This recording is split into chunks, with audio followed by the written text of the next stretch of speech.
Assalamualaikum, hai semuanya, jumpa lagi dengan Mem Alfi. Kali ini kita akan mempelajari tentang sifat-sifat fisika dan perubahan materi. Are you ready? Let's start. Apa itu materi? Apa Anda sudah pernah mendengar materi sebelumnya? Materi adalah sesuatu yang menyusun makanan yang kita makan, baju yang kita pakai, bahkan udara yang kita hirup. Materi adalah penyusun segala sesuatu yang ada di bumi ini. Pada pembelajaran kita kali ini, kalian akan belajar mendefinisikan sifat fisika, sifat kimia, perubahan fisika, dan perubahan kimia.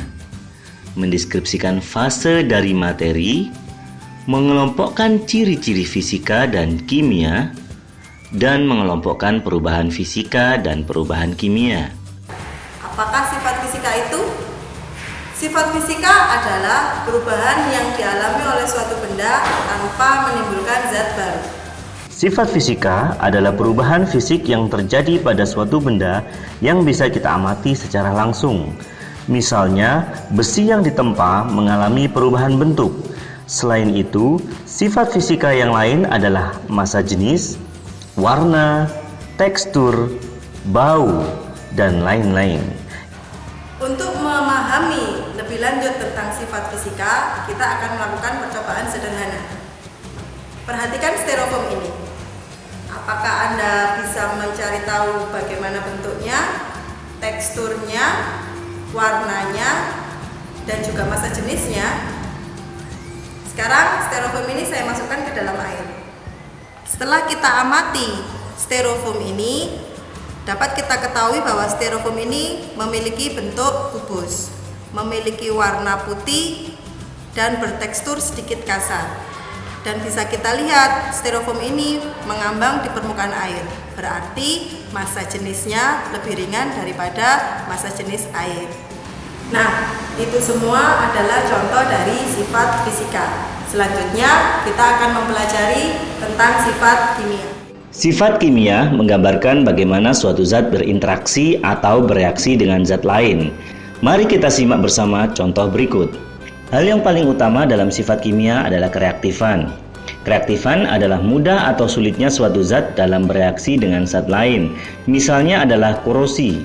Pada besi, karat biasanya berwarna kecoklatan. Sifat kimia berikutnya adalah mudah meledak, mudah terbakar, dan tingkat keasaman. Paham lagi, mari kita coba mengklasifikasikan sifat-sifat berikut ke dalam sifat fisika atau sifat kimia. Buatlah tabel pada buku kalian yang terdiri dari 2 kolom. Kolom pertama adalah sifat fisika dan yang kedua adalah sifat kimia. Kemudian perhatikan beberapa sifat yang akan saya sebutkan dan letakkan sifat tersebut pada kolom sifat fisika atau sifat kimia.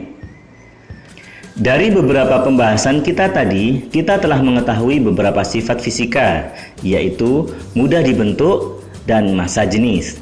Sedangkan pada sifat kimia, kita tadi membahas tentang kereaktifan, mudah meledak, dan mudah terbakar. Nah, perhatikan gambar berikut dan letakkanlah sifat yang ada pada kolom yang tepat. Warna, tekstur, mudah larut atau kelarutan, tingkat keasaman, kemampuan untuk berkarat, massa. Nah, di manakah letak ke-6 sifat-sifat tadi? Coba kalian letakkan sifat-sifat tersebut sesuai dengan kolom yang kalian buat di catatan kalian. Mari kita bahas. Warna dan tekstur adalah sifat yang bisa kita amati secara langsung, sehingga kedua sifat ini adalah sifat fisika. Sedangkan tingkat keasaman dan kemampuan untuk berkarat adalah termasuk dalam sifat kimia suatu zat, karena kedua sifat ini berkaitan dengan kimiawi dari zat tersebut. Kemampuan untuk melarut dan kelarutan adalah sifat fisika. Massa merupakan sifat yang bisa kita hitung dan amati secara kasat mata, maka massa termasuk dalam sifat fisika suatu zat. Berikutnya kita akan mempelajari tentang fase zat. Fase zat ada 3 macam, yaitu padat, cair, dan gas. Perhatikan mainan ini. Apa yang akan terjadi pada mainan ini ketika saya masukkan ke dalam gelas? Mainan ini adalah zat padat. Ketika saya masukkan dalam gelas, mainan ini tidak mengalami perubahan bentuk ataupun perubahan volume. Benda padat tidak mengalami perubahan bentuk dan juga tidak mengalami perubahan volume. Nah, berdasarkan partikel penyusun benda yang kalian ketahui, partikel penyusun benda padat tersusun rapat sehingga tidak ada ruang untuk bergerak. Hal inilah yang dapat menyebabkan benda padat tidak dapat berubah bentuk dan volumenya. Sudah paham kan tentang sifat zat padat? Selanjutnya kita akan membahas tentang zat cair. Coba perhatikan cairan yang ada di dalam tabung berikut ini. Cairan berwarna biru ini bentuknya mengikuti tabung. Volumenya 60 ml. Apa yang akan terjadi ketika cairan dalam tabung ini saya tuangkan ke dalam labu Erlenmeyer? Perhatikan ya.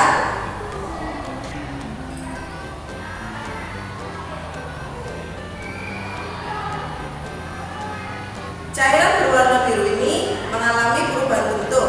Bentuknya sekarang mengikuti labu Erlenmeyer. Adapun volumenya tidak berubah. Volumenya tetap 60 ml. Zat cair mengalami perubahan bentuk sesuai dengan wadahnya, sedangkan volumenya tidak mengalami perubahan. Nah, bagaimana dengan susunan partikel yang menyusun zat cair? Iya, benar sekali. Partikel penyusun zat cair tersusun tidak serapat zat padat, sehingga masih ada ruang bergerak untuk berubah bentuk. Selanjutnya kita akan membahas tentang gas. Untuk itu kita akan melakukan percobaan sederhana. Pertama-tama kita akan memasukkan cuka ke dalam labu Erlenmeyer.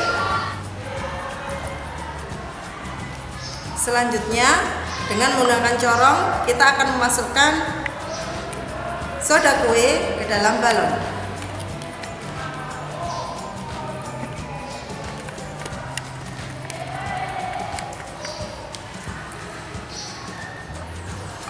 Setelah itu kita pasang balon ke mulut labu Erlenmeyer.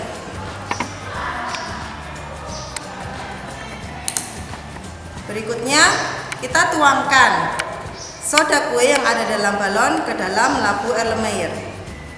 Anda bisa melihat dari reaksi ini dihasilkan gas.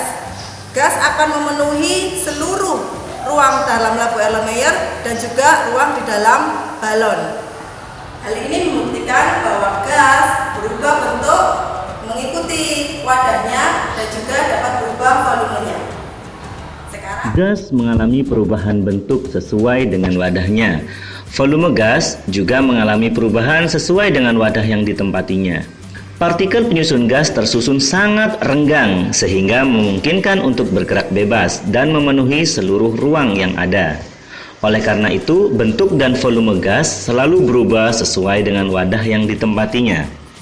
jadi berdasarkan percobaan yang sudah kita lakukan, padat, cair, dan gas merupakan fase suatu materi. Menurutmu, fase suatu materi merupakan sifat fisika atau sifat kimia? Coba perhatikan, es yang mencair mengalami perubahan dari padat menjadi cair. Namun, sama sekali tidak merubah rumus kimia air itu sendiri, yaitu H2O. Jadi, bisa kita katakan bahwa fase adalah sifat fisika suatu zat atau materi. Berikutnya, kita akan mempelajari tentang perubahan fisika dan perubahan kimia. Perubahan fisika adalah perubahan zat yang tidak menghasilkan zat baru dan tidak merubah susunan kimiawi zat tersebut. Perubahan kimia adalah perubahan suatu zat yang terjadi karena reaksi kimia dari dua zat atau lebih, sehingga menghasilkan satu atau lebih zat baru. Untuk mempelajari tentang perubahan fisika, kita akan melakukan beberapa percobaan sederhana. Mari kita amati bersama-sama.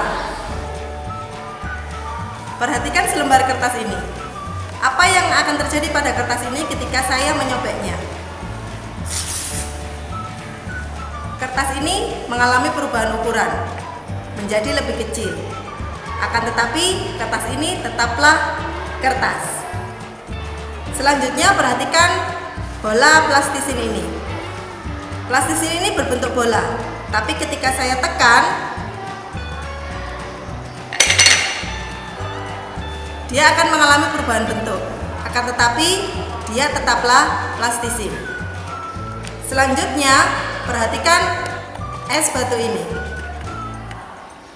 Es batu ini dalam suhu ruangan dia akan berubah menjadi cair.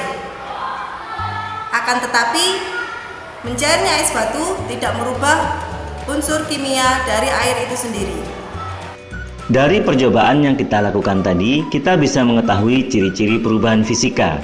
Perubahan zat hanya terjadi pada wujudnya, tetapi tidak pada sifatnya. Zat hasil perubahan fisika dapat dikembalikan ke bentuk semula. Sifat zat yang dimiliki sebelum dan sesudah perubahan sama. Adapun jenis dari perubahan fisika antara lain perubahan fase, perubahan ukuran, perubahan volume, dan perubahan bentuk. Nah, sudah paham semuanya kan tentang perubahan fisika? Selanjutnya kita akan mempelajari tentang perubahan kimia. Perubahan kimia adalah perubahan yang terjadi pada suatu zat karena reaksi kimia antara dua zat atau lebih yang menghasilkan zat baru. Coba Anda perhatikan. Kertas yang awalnya berwarna putih, ketika dibakar dia akan mengalami perubahan warna menjadi kehitaman. Selanjutnya ada perubahan suhu juga. Kertas yang awalnya suhu ruangan, suhunya menjadi naik. Kemudian Anda juga bisa lihat bahwa ada zat lain yang terbentuk, yaitu asap dan abu yang berwarna putih. Dari percobaan tadi, kita bisa mengetahui ciri-ciri perubahan kimia. Pada perubahan kimia, susunan molekul zat mengalami perubahan. Terbentuk zat baru dengan sifat yang berbeda dengan sifat penyusunnya. Perubahan zat bersifat irreversible atau tidak dapat dikembalikan ke bentuk semula. Macam-macam perubahan kimia antara lain perubahan kimia yang menghasilkan perubahan suhu, perubahan kimia yang menghasilkan perubahan warna, perubahan kimia yang dapat menghasilkan gas, perubahan kimia yang dapat menghasilkan endapan. Oke, sudah jelas semuanya kan tentang perubahan fisika dan perubahan kimia. Mari kita buat kesimpulan untuk pembelajaran kita kali ini.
Oke, sampai di sini dulu belajar kita. Semoga apa yang kita pelajari hari ini bermanfaat untuk kita semuanya.